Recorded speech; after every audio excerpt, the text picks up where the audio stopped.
लोकसभा के बाद राज्यसभा में भी वक्फ संशोधन विधेयक पारित हो गया है। संसद को इसकी मंजूरी मिल चुकी है।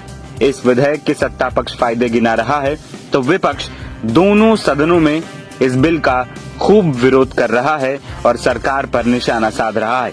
इस कड़ी में समाजवादी पार्टी के मुखिया अखिलेश यादव पहले ही लोकसभा में इसका खुलकर विरोध कर चुके हैं। तो अब वक्फ बिल को लेकर पहली बार बसपा सुप्रीमो मायावती की भी प्रतिक्रिया आई है। बसपा सुप्रीमो मायावती ने केंद्र सरकार को नसीहत देते हुए कहा है कि बिल को पास कराने में जल्दबाजी की गई। बसपा प्रमुख ने कहा कि अगर मुस्लिम समाज को भरोसे में लेकर और उनके संदेह को दूर कर बिल लाया जाता तो बेहतर होता। मायावती ने ये भी कहा कि अगर इस बिल का दुरुपयोग देखने को मिला तो बसपा मुस्लिम समाज के साथ खड़ी दिखाई देगी।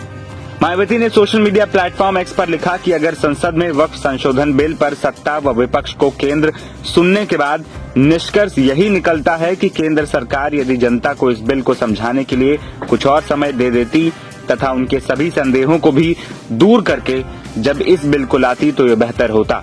लेकिन दुख की बात तो ये है कि सरकार ने इस बिल को बहुत जल्दबाजी में लाकर जो इसे पास कराया है ये उचित नहीं है और अब इस बिल के पास हो जाने पर यदि सरकारें इसका दुरुपयोग करती हैं तो फिर पार्टी मुस्लिम समाज का पूरा साथ देगी। अर्थात ऐसे में इस बिल से पार्टी सहमत नहीं है। दूसरी ओर लोकसभा में बिल का पुरजोर विरोध करने के बाद अखिलेश ने एक्स पर एक लेटर भी शेयर किया जिसके जरिए बिल पर निशाना साधा।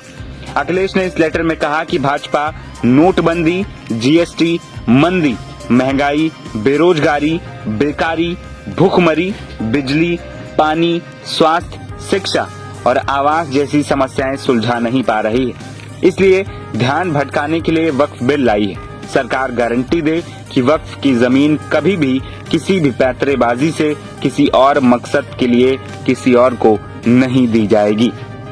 आपको बता दें कि इससे पहले भी अखिलेश यादव लोकसभा में विपक्ष के एक बड़े नेता के तौर पर सरकार पर बिल को लेकर सवाल उठा चुके हैं और खूब हमले भी बोल चुके हैं।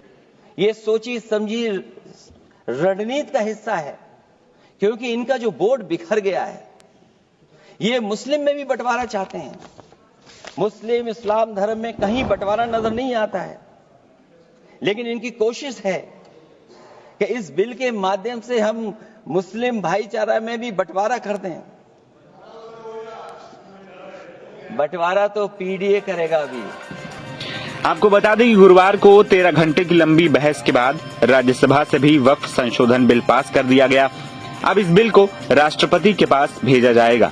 सरकार की तरफ से इस बिल को गरीब और पसमानदा मुसलमानों के लिए फायदेमंद बताया जा रहा है। वही महिलाओं की हिस्सेदारी की भी बात कही जा रही है तो विपक्ष इसका पूरा विरोध कर रहा है और इसे असंवैधानिक करार दिया गया है। हंगामा टाइम्स की तमाम खबरों को देखने के लिए हंगामा टाइम्स को सब्सक्राइब कर लीजिए और बेल आइकन दबा लीजिए। अगर आपको ये वीडियो अच्छा लगा हो तो लाइक बटन प्रेस कर अपनी प्रतिक्रिया हमारे कमेंट बॉक्स में देना मत भूलें।